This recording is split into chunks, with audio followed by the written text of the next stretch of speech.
What's up, everybody? Welcome back to the Bengals Insiders video channel. I'm Sam. I'm your host. I'm joined by contributors Micah Haring. Hey. And Ethan Sargeant. Hey, everyone. Today, we're going to be going through our top three options at the fifth pick in the draft. But there are three rules. The first rule is no Penei Sewell. Second rule is no JaMarr Chase. And the third rule is you can't trade back. We're assuming that by the fifth pick, two quarterbacks will be off the board, along with Penei Sewell and JaMarr Chase. So without further ado, Micah, if you'd like to present your picks. All right, so my first pick is a receiver. Unfortunately, it's not Chase, but a receiver who could be just as good, if not better, is Devonta Smith. His season, last year during the pandemic football season was amazing. He caught 117 passes for 1,856 yards and 23 touchdowns. He's also, despite that, he's, a pretty hard worker. He's done everything from return punts, return kicks. He's even been a gunner for them on their punt team. Everyone says he has a crazy work ethic, and that's really what the Bengals value. And that'd be nice to have another receiver who keeps his head on the ground like, AJ was. In addition, it would be nice to see another Heisman to Heisman connection. My second pick would be Rashawn Slater. Love his fundamentals. He was great against Chase Young in the 2019 season. Has looked really well against premier talent in the Big Ten. Has great versatility. So even if we sign like Taylor Moton or another tackle, he could kick inside and play guard for us if needed. So that way we have that versatility. Also, I just love his hands and how solid his footwork is. My third pick would be cornerback Caleb Farley.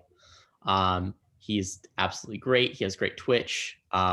He's been a great ball hawk during his years at Virginia Tech. Has a great recovery speed as well. So even if he gets burned on the short route, he'll still be able to recover. I also like his work ethic and his intelligence. He was a former high school quarterback, like another Bengals great, Ken Riley. And so he could potentially follow in Ken Riley's footsteps. I think those are pretty good picks. I have one question for you, Micah, and that is, I thought that third pick was pretty controversial. I know a lot of people would take Surtain over Caleb Farley. Would you like to explain yourself? Yeah, so Surtain's a great pick. I don't have anything against him, but the biggest thing I don't like is that he just doesn't have that deep speed. We've seen him get burned several times, and that's the biggest thing that scares me, especially in an NFL where speed is starting to be relied on more and more. And if you want to compete, you have to go against the Chiefs and, Travis Kelce and Tyreek Hill. And we need someone who can actually cover Hill and not get burned by him on every play. Fair enough. That's a good reasoning. All right, Ethan. All right. So funnily enough, my list is going to sound pretty similar, but I did make a couple changes. So before I get going, my honorable mention, I wrote it down quickly, is Caleb Farley. He's not one of my three, but he was the nearest miss. I also agree with Micah on the fact that I like Farley a little bit better than Surtain. I think he's just a little bit better of a prospect. So starting off, number one, same guy, Devonta Smith, wide receiver out of Alabama. He's a heck of a player, a heck of a worker, Heisman Trophy winner, deep ball, just dominant. We saw it in the national title game against Ohio State. He tore up Sean Wade.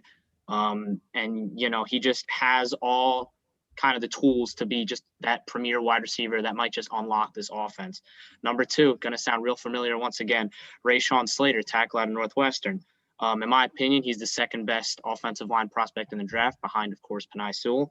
I really like the fact that he can kick inside to guard. I think, you kind of do the trial by fire outside and tackle, and if it doesn't work out, he's got the ability to, I think, be even better at the guard position than the tackle position. So if we do, as Micah mentioned, pick up a tackle in free agency, the Bengals could end up moving Slater into guard right away almost, and putting your free agency tackle on the outside and trying to make something new happen there.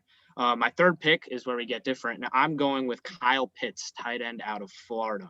I think this guy is a Swiss Army knife of a player. I think he he can do it all on offense. He can line up in the slot. He can line up outside. He can line up at tight end. He's a freakish athlete. He's 6'6".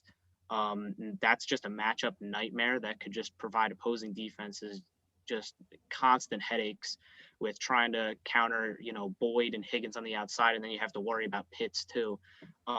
So it's just another, crazy threat that defenses are going to have to deal with. And I really like that he can, kind of do it all on offense. I think that's the biggest, my biggest like about Pitts. So, yeah. Those are all solid picks. I would agree with you on Pitts and his utility. I think he can be a really, really special player. So for my three did not include Rashawn Slater or Devontae Smith. Reason being, I think the utility down in the draft for wide receivers and for offensive linemen is a little bit higher. I think specifically in Smith's case, I think the best utility we're really going to be able to get out of him with the offense that we already have is kind of a third round usage. And I don't like the idea of giving a first round receiver third round usage. And for Slater is a really close. I would consider him my honorable mention. For me, he's a little bit small and he's got trouble anchoring. He's shown trouble anchoring at times, which could be an issue. But without further ado, my first one is actually Sargeant out of Alabama. And my reasoning for this is he's tried and true against some of the best competition in college football. He's played with the best program in the country. He's been, aside from a couple of slips, locked down by all intents and purposes.